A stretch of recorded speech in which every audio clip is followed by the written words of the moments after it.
तो दोस्तों सुन मेरे दिल में हमशा एक मदारी है और वो डुगडुगी बजा रही है और उस डुगडुगी के पीछे सारे ही करैक्टर हरकतें कर रहे हैं। सभी लोग आकर हमशा से पूछ रहे हैं कि आगे क्या करना है, हमें तो कुछ भी पता ही नहीं। इवन ये कि बिलाल अब्दुल्ला भी अब हमशा से सजेशंस ले रहा है और इवन ये कि सदफ के साथ इतना कुछ लाइफ में होने के बावजूद यानी उसको डाइवोर्स हो गई और फिर भी वो हमशा पर ही ट्रस्ट करती है और हमशा को देखने के लिए कि आखिर उसके साथ बिलाल अब्दुल्ला क्या करता है। सारे ड्रामे में मेन कल्प्रिट वो है, उसी ने ही तीली लगाई और सबकी जिंदगी को रेजा रेजा कर दिया, सबको बखेर कर रख दिया। सदफ की डाइवोर्स हो गई, बिलाल अब्दुल्ला की लाइफ खराब हो गई और आज तक भी हमशा की यही कोशिश है कि बिलाल अब्दुल्ला और सदफ की किसी तौर पर भी अंडरस्टैंडिंग ना हो सके। ऐसी क्या जरूरत थी कि हमशा को दुबई जाना पड़ा? सब कुछ बिलाल अब्दुल्ला फोन पर भी उससे बात करके पूछ सकता था, उसे बता सकता था। पहले उसने अमार को भेजा, फिर खुद भी वो पहुंच गई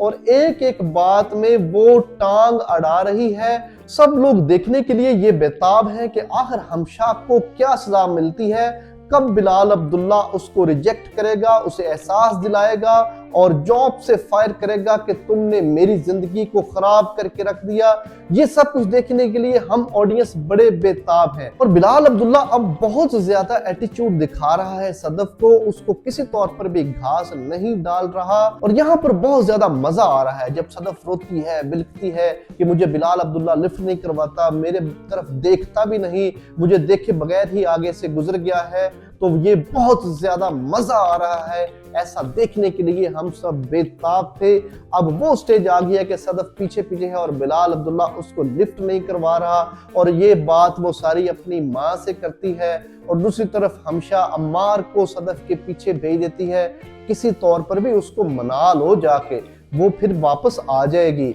उसको बड़ा समझा के और वहां भेजती है। लेकिन सदफ को अब ये रियलाइज हो चुका है कि मुझसे बहुत बड़ी गलती हुई थी अम्मार से शादी करके, बिलाल अब्दुल्ला को रिजेक्ट करके। अब बिलाल अब्दुल्ला मुझे सजा दे रहा है कि जो कुछ मैंने बिलाल अब्दुल्ला के साथ किया। अम्मार को वो किसी तौर पर भी लिफ्ट नहीं करवा रही और नेक्स्ट एपिसोड में हम देखेंगे कि वो बार बार उसके पीछे जाएगा लेकिन सदफ उसको बिल्कुल भी नहीं मिलने वाली, वो उसको दोबारा लाइफ में किसी तौर पर भी जगह देती हुई नजर नहीं आ रही। अब इस पॉइंट पर बिलाल अब्दुल्ला को भी चाहिए कि वो थोड़ा सा सॉफ्ट कॉर्नर रखे अपने दिल में सदफ के लिए, क्योंकि जिस लड़की पर सारी दुनिया की मेहरबानियां करके उसका दिल जीतने की बिलाल अब्दुल्ला कोशिश करता रहा, अब वो 24/7 उसको अवेलेबल है और वो बहुत ज्यादा एटीट्यूड दिखा रहा है। मेरा ख्याल है कि ऐसा बिलाल अब्दुल्ला को नहीं करना चाहिए था और थोड़ा सा एटीट्यूड दिखा के ड्रामे की हैप्पी एंडिंग करते, दोनों की शादी हो जाती।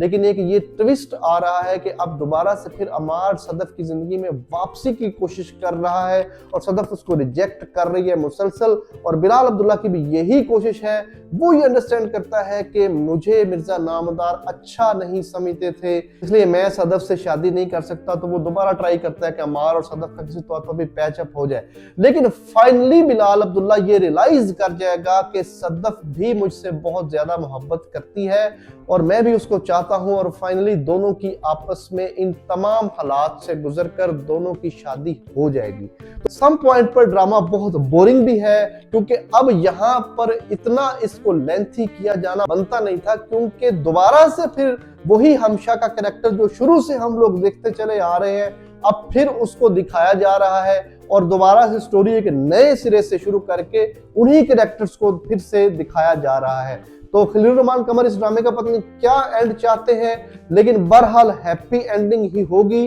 अगर आपने अभी तक मेरे चैनल को सब्सक्राइब नहीं किया तो प्लीज मेरे चैनल को सब्सक्राइब करें, वीडियोस को लाइक करें ताकि आने वाली मजीद वीडियोस बर वक्त आप तक पहुंच रहे और हम इस तरह ड्रामास को एंजॉय करते रहें। Thank you so much.